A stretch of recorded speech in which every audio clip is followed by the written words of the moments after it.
going on, guys? Welcome back to the channel. You know who it is by now, Jimothy. So ladies and gents, we are back with another edition of Boardbreakers, something that I haven't brought to the channel in a while, but it's something that I really like to do when I'm learning a new deck or trying to practice combos and be able to play through like interruptions and interaction. So what you're seeing here is somewhat typical Sword Sword board. Obviously they end on a lot more going unchallenged. You're typically missing a Baron de Fleur on this field, as well as a potential couple more back throw like Infinite Impermanence, or just it being backed up by hand traps. But this is the bare minimum you could come to expect from this deck, ladies and gents. So something to be aware of. You probably see a lot more.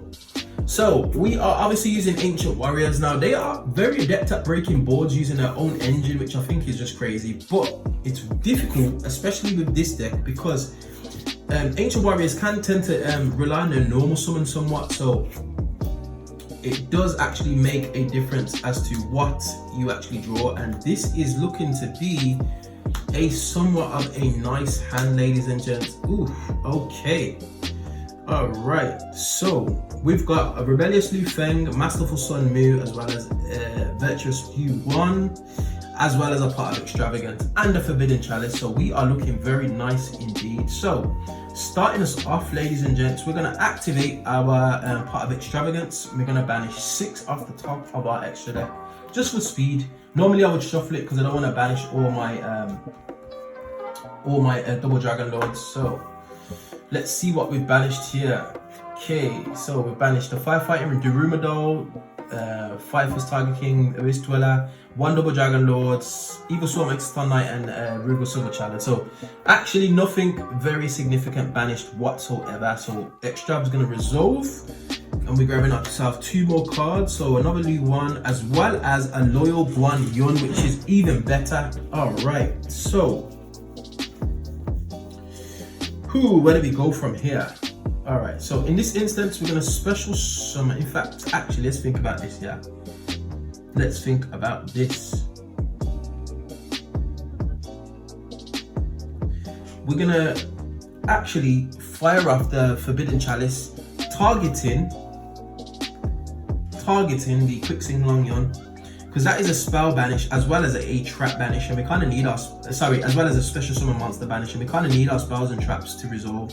So we're gonna chalice him, then we're gonna special summon our Guan Yun, and we're gonna attempt to use his effect. Now obviously that's gonna fiend the Chi Zhao negate, which in effect is gonna be a bit of an issue, but it's fine. So Chi Zhao is gonna negate him. And then in this instance, we are going to special summon the Rebellious Liu Feng. Now, if I was my opponent at this point, I probably would potentially fire off the Blackout. I'd probably get rid of the Chi Zhao and leave the Quicksing Long Young on the field, because that's way more of an impactful card for following turns, especially with the burn damage. So we're going to assume that our opponent's going to fire it off here, because if he doesn't, in fact, he might not, but what I'm going to do is activate Liu Feng's effect to pop one of his monsters on his field, which is going to be his Quicksing Long Young, because it's got the highest attack. And in that instance, he's going to obviously chain the... This should be a Sword Sword Blackout. I'm just proxying it with Strife at the moment. So he's going to tribute his Quicksing Long Young, which is a bit of a problem for him, mainly because it says the monster with the highest attack, so it doesn't actually target, which means his thingy will get popped. But he's going to pop both these 2 cards, which is fine, which means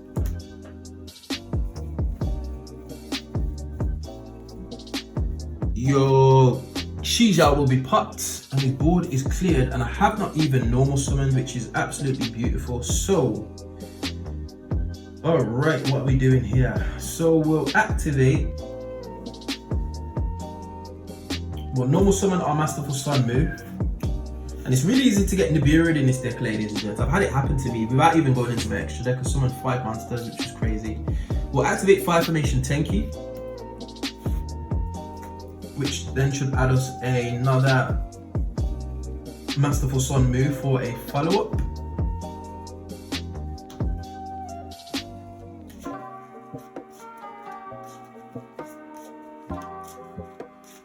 So the question is, which line do I go through here?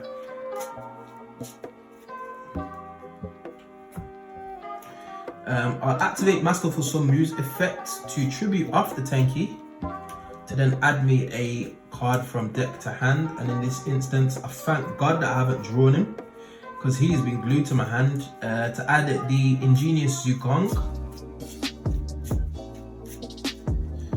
Zugong's effect is going to trigger to special summon. I am actually locked into Ancient Warrior Monsters effect because I used Liu Feng's effect to pop a card, so I can't actually go into any rank 4s this turn. Well, I could, but I can't actually use their effect. So in this instance, I'm probably just going to use the engine to keep going here. So I'll go into a Double Dragon Lords, activate Double Dragon Lords effect to search me a monster or a spell or trap. The question is, what do I want to search? That is the question. Oh, actually, yes, I know exactly what I want to search. So we'll search the Deception and Betrayal.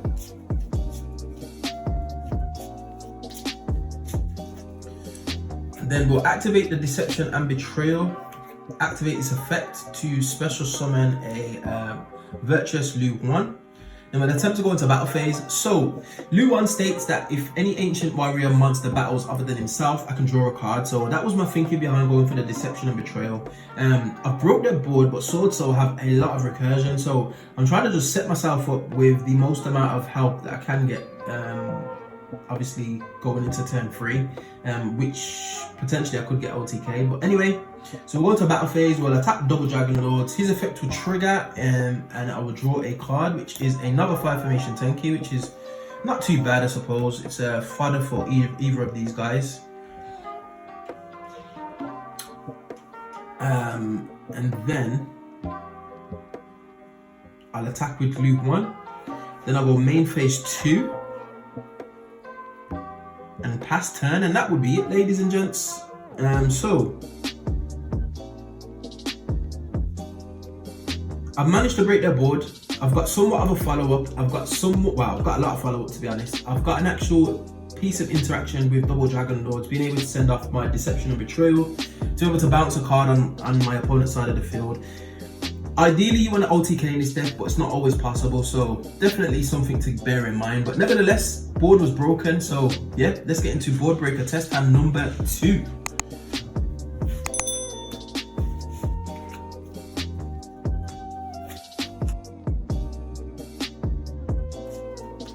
Okay, ladies and gents, Boardbreaker test hand number 2.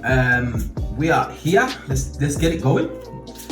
Same board, same forms of interaction. We're gonna see what type of hand that we can get. Now, I have to stress this because a few people in the comment section previously said, this board should look like this deck ends on this, and this is not necessarily a full board, ladies and gents. That happens when we actually test and do live duels. This is just something reminiscent of what you're probably going to be running into, and it's just a good way to think about your plays and just kind of like gives you an idea of where your deck needs refining, basically. So just something to bear in mind when we're doing these test hands. This is not representative of a complete board. It's just something that you would typically see in its barest form. But anyway, let's get into it. So we got another Forbidden Chalice. Oh, this is beautiful.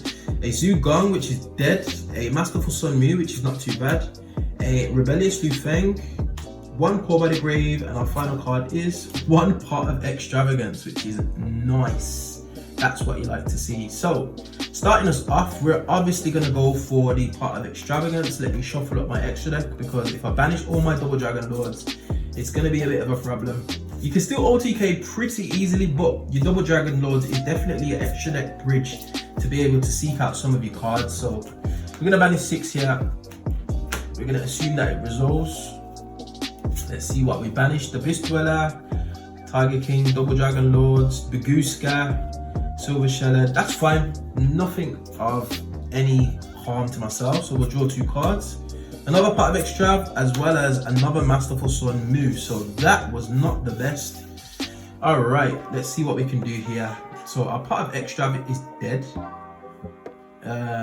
We do have a Masterful Sun Mu, and this is one of the instances I was talking about, ladies and gents. The the interaction with this deck, it's very reliant on your normal summon. So starting us off, we are going to actually Forbidden Chalice the Shizhao, because we need this to resolve as much as possible. So Forbidden Chalice the Shizhao, and then we're going to normal summon our Masterful Sun Mu. And then we are going to decisions here. What do we do? We're going to activate his effect actually to send a card from hand or field to the graveyard to add a card from deck to hand, which is fantastic because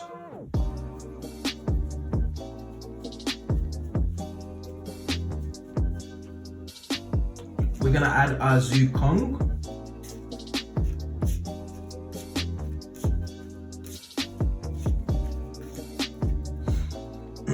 Our Zukong is going to trigger, and then we're going to chain our Sun Mu, and we're going to target our Quixing Long Young. So Sun Mu's other effect states that if another Ancient Warrior monster activates its effect, you can activate this effect to bounce one card on the field back to your opponent's hand. So obviously we're going to bounce our Quixing Long Young. That's going to go straight back to the extra deck, so we don't have to deal with that. And then our Zukong is going to trigger to special summon himself.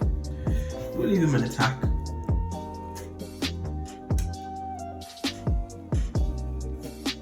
Then, in this instance, our opponent's on a little bit of a tricky one. So this may be his only opportunity to